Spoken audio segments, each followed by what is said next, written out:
What is up, ladies and gentle nerds? It's your boy Graham, also known as HamHawks42 on the internet, and today we are looking at a very special card. This one goes out to YouTube user Light Osphere, who left some really awesome comments on a couple of videos, and I just want to say thank you for that. And as requested, we are looking at Coat of Arms. Now, this is a just beautiful artifact that I have a lot of really fond memories with, and we're also going to be comparing it to at least one other artifact that does something a little bit similar. So Coat of Arms is an artifact that costs 5, and it's an old school artifact, which means it's colorless, and it says each creature gets +1/+1 for each other creature on the battlefield that shares at least one creature type with it. So what that means is if you have a large army of 1/1 creatures that all share a creature type, they all are no longer 1/1s. They are all freaking huge. So if you have 5 1/1s, they're all of a sudden 5 5/5s or 6 6/6s, etc., etc. And so the Coat of Arms is amazing. Like nothing short of the best artifact out there in decks that are producing a large amount of token creatures. So think of sapperlings, think of plants, think of insects.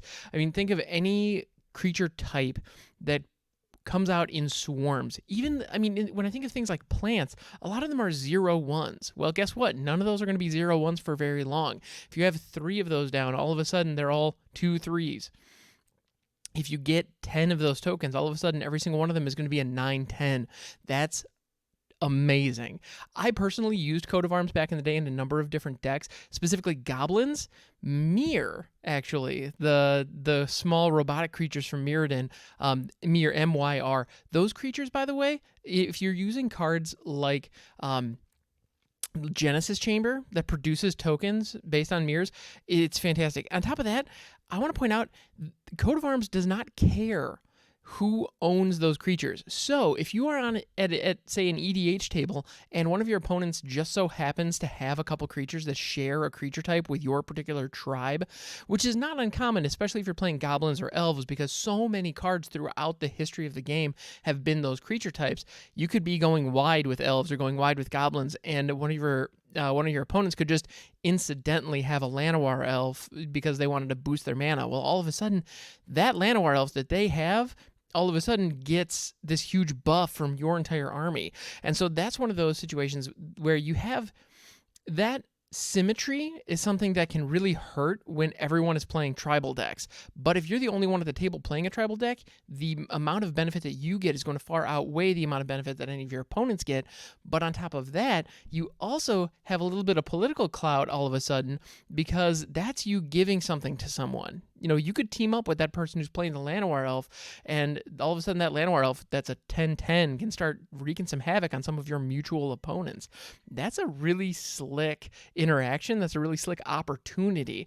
I love symmetrical cards like this for that exact reason. So Coat of Arms is great, but Coat of Arms depends on creatures being on the battlefield. And for that reason, this qualifies kind of as a win more style card.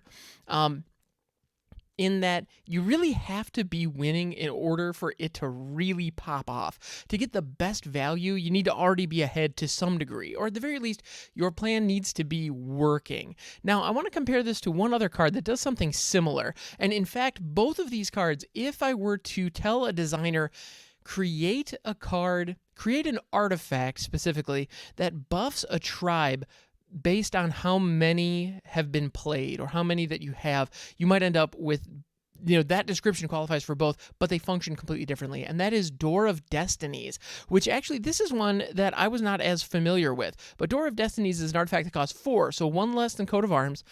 As Door of Destinies enter the battlefield, choose a creature type. Whenever you cast a spell of the chosen type, put a charge counter on Door of Destinies.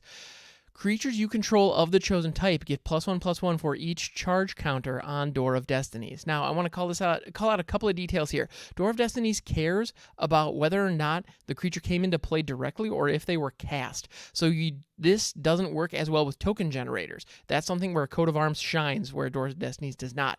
However, one thing that Door of Destinies gives you is it gives you a bonus even after a board wipe. With Coat of Arms, if somebody wipes the board and there are no more creatures on the field, you are starting over from square one. There's absolute zero because that benefit is strictly dependent on there being other creatures in play. Now, with Door of Destinies, that is not the case. Door of Destinies only cares about how many charge counters are on Door of Destinies. So as a result, if you've played 5, 6, 7, 8 elves, and I use elves specifically as an example because elves are one of the few races that is really capable of producing a large amount of bodies by playing them out of your hand. That's one of the key differences between elves and, say, goblins or sapperlings or plants, in that goblins to some degree can do this as well, but for the most part, elves are one of the few cards, or one of the few tribes that when you cast them, you can draw cards and they ramp your mana. And so a lot of the time with elf decks, what you find yourself doing is you play an elf, you draw a card, and you get a mana, then you draw some more cards, play some more elves, draw some more cards, play some more elves. Those are all spells that you're casting. So if that is the loop that you're using to get creatures into play, Door of Destinies gets to trigger with every single one of those, and you get charge counters for all of them, and then all your elves get bigger and bigger and bigger and bigger and bigger. And then your opponent, who has a Wrath of God in their hand, who's going to throw it on the board, destroy all the creatures, and feel like they've accomplished this great feat. Yeah, they have. But then next turn, when you do it, all of a sudden, the first Llanowar elf you play into an empty board still gets the +9/+9 or whatever from Door of Destinies. It still counts. Unless they have some way of blowing up Door of Destinies, it just doesn't matter. Like, the fact that they wiped the board, you're still going to be rebuilding like everybody else, but you're going to be building from square 10, not square 1. Everybody else is going to be back at square 1, but not you. Also, Door of Destinies is not symmetrical. It only touches creatures you control, which in a competitive sense is strictly better. But it doesn't give you access to those political shenanigans in multiplayer games that I love oh so much. Aside from the traditional, well, why shouldn't I swing at you with this gigantic army? That political clout you still have, and that it gives you that actually in spades, even when, like I mentioned, even when board wipes are an issue that you have to face. So Door of Destinies and Coat of Arms are both cards that buff large teams. You are definitely better off in tribal decks where the tribes are small creatures and your goal is to get a lot of them. Both of these cards are great. I can't tell you how many decks I can think of where I want to have both of these in there, because especially when you want redundancy, if you want a redundant Coat of Arms effect, Door of Destinies will definitely get you that. But like I said, it's an insurance policy on top of everything else. Now, the other thing you can do with Door of Destinies that is fantastic that you can't do with Coat of Arms is proliferate. Because it leverages charge counters on the artifact itself, proliferating will buff your team. Also, anything that can manipulate charge counters counts with Door of Destinies. So if you have things like Core Tapper, which is a creature that puts charge counters on things, Energy Chamber, which is an artifact that just puts charge counters on artifacts just for free. It just does it. Or Power Conduit. Any of these old Mirrodin artifacts that manipulate charge counters all work with Door of Destinies. So if that is going to give you what you need to buff your team, then with Door of Destinies you can do even more. So if I was to run, say, a Mirror tribal deck right now, Core Tapper, I mentioned, is actually a Mirror. And so that's an example of... Let me go ahead and pull it up real quick. So Core Tapper is a great example of a mirror where it just taps to put a charge counter on target artifact. So the moment that it puts a charge counter on Door of Destinies, it immediately becomes a 2/2 if Door of Destinies had nothing on it and you named Mirror with Door of Destinies. So that is an example of an interaction that's absolutely fantastic. And you can also sacrifice Core Tapper to put 2 charge counters on target artifact. That becomes a combat trick the moment you have Door of Destinies down, which is fantastic. So those are some interactions that I would love to see with Door of Destinies that you don't get with Coat of Arms. Meanwhile, back in my kitchen table jank days, I was running a mirror deck that one person actually touted as unbeatable, which I didn't say that, but at the same time, like, I'm not going to say you're wrong, just because that's high praise, and I'm not gonna say no. I appreciate it, but it was running 2 Coat of Arms in there because I was capable of producing a lot of mirror tokens, as well as having a lot of mana mirrors that could ramp up. and it was able to produce some really vicious effects, especially when combined with cards like Darksteel Forge that gave all my artifacts indestructible. So I was able to create a huge army of 12 12s, or 15 15s a lot of the time, that were all indestructible and all produced me mana.